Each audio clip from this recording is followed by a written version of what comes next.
एक बात अपने जीवन में सदा उतार करें। घर में अगर तुलसी का क्यारा है तो तुलसी महारानी हमें ये बता देती है कि हमारे घर में सुख आने वाला है कि दुख आने वाला है। जैसे शनि अपना प्रकोप दे रहा है या शनि उतर रहा है, ये किसी से पूछने की जरूरत नहीं पड़ती, अपने आप मालूम पड़ जाता है। कैसे? शनि कथा अगर आपने सुनी हो तो उसमें व्याख्यान आता है शनि कथा में, पांव की चप्पल बार बार टूट रही हो, कमर से नीचे जो वस्त्र पहने हो वो फट रहे हो, कहीं पजामा है, धोती है, आदि वस्त्र हैं, कपड़े हैं, वो अपने आप फट। आज के जमाने में तो फटे फटाए पहनते हैं लोग, कैसे उसकी गारंटी नहीं है, उसका हम वर्णन नहीं कर रहा। हम जब पहनते हम समझ जाते हैं इसको शनि तो ऑलरेडी लगा ही हुआ। जब उनका घुटना घुटनी सब फटा हुआ दिखता है तो उसमें लग जाता है कि शनि पहले से लग गया बापड़ा, उनके पहने से तो मालूम पड़े। शनि का नियम है, शनि कथा कहती है पांव की चप्पल बार बार टूट रही हो, घिस गई हो, बद्दी टूट रही हो, कुछ कर रही हो, और अगर कमर से नीचे जो वस्त्र पहने हो वो अपने आप फट रहे हो, समझ लेना कि शनि पांव से प्रवेश कर रहा, मतलब अपनी प्रखरता शनि दिखा रहा। किसी मंदिर में गए महाराज और वहां जाने पर चप्पल चली गई तो समझ लेना शनि की कुदृष्टि अब पड़ना बंद होना चालू हो गया। कितना सुंदर कहा है महाराज। जूता चप्पल आज के जमाने में तो फैशन हो गई साहब, घर की चप्पल अलग होती है, बाहर की चप्पल अलग होती है। लोग घर में चप्पल किचन तक में पहन के जाते हैं। अरे पानी ले जाओ सीओर से। रसोई घर में लोग चप्पल पहन कर जाते हैं, जहां भगवान का प्रसाद बन रहा है, जहां अन्नपूर्णा निवास कर रही है, और पूछो तो करे किचन की चप्पल है तो माथे पे रख लो। तुम अपनी मां को जरूर देखना है एक बार, वो बूढ़ी मां कितनी बार किचन में चप्पल पहन कर गई, मुझे जरूर फोन कर कर बताना। बूढ़ी मां रसोई घर में आज भी बिना चप्पल के जाती है, और बहुओं की कहीं एड़ी नहीं फट जाए, ठंड नहीं बैठ जाए, इसलिए ये रसोई घर तक में चप्पल पहन कर जाती है। सूर्य नारायण की कथा पढ़ना, शनि महाराज की कथा पढ़ना, और गरुड़ पुराण की कथा पढ़ना। जिन जिन कथाओं का हम व्याख्यान कर रहे हैं उसको पढ़ना जरूर हो। क्या लिखा है? घर के अंदर जब चप्पल जाती है, रोग, बीमारी, कष्ट, तकलीफ चालू हो जाती है। तुमने चप्पल क्यों पहनी? ठंड नहीं बैठ जाए, रोग नहीं बैठ जाए। घर के अंदर उतना बढ़ गया, एक कालीन बिछा दो, एक दरी बिछा दो, मोटा आसन बिछा दो जिस पर तुम चल लो। जरूरी है कि कई कई लोगों को तो हमने ये भी देखा कि कालीन पर भी चप्पल पहन के चलते,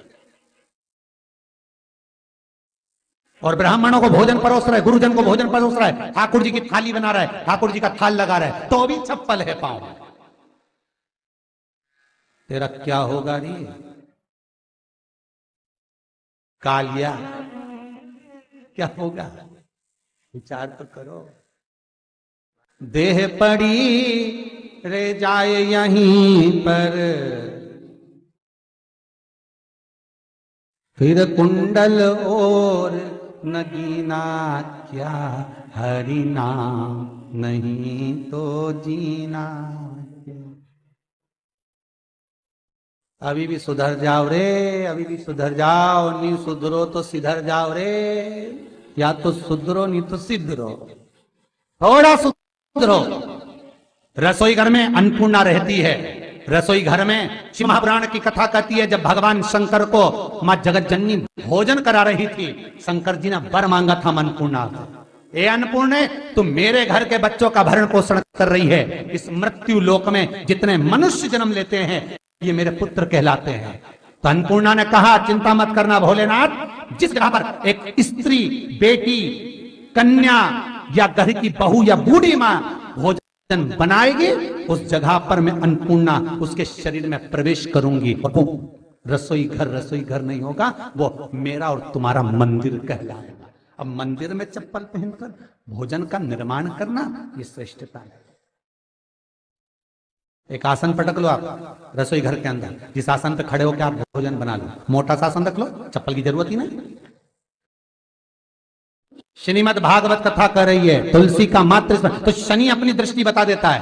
शास्त्र कहता है जब घर के अंदर प्रवेश करने के, जब आप घर में प्रवेश करें तो कोने में चप्पल को उतार दें। बाहर जगह नहीं है तो घर के अंदर प्रवेश कर लेफ्ट में चप्पल को उतार दें, और 7 या 3 कदम के अंदर चप्पल उतर जाना चाहिए घर के अंदर भी। और उसके बाद अगर चप्पल अंदर प्रवेश कर रही है तो राहु केतु शनि के साथ प्रवेश करते हैं, जिसके घर में बीमारी कभी पीछा नहीं छोड़ती। शनि कथा, सूर्य की कथा का स्मरण करिए, आपको मालूम है, पहचान हो जाता है। महाराज तुलसी बता देती है कि आपके घर की दशा क्या है। बार बार जल डालने के बाद भी तुलसी सूख रही है, बार बार आप पूजन कर रहे हैं, पाठ कर रहे हैं, तो भी तुलसी के दल सूख रहे हैं। तुलसी बता देगी कि तुम्हारे घर में तकलीफ आने वाली है, कष्ट आने वाला है, सूख रही है।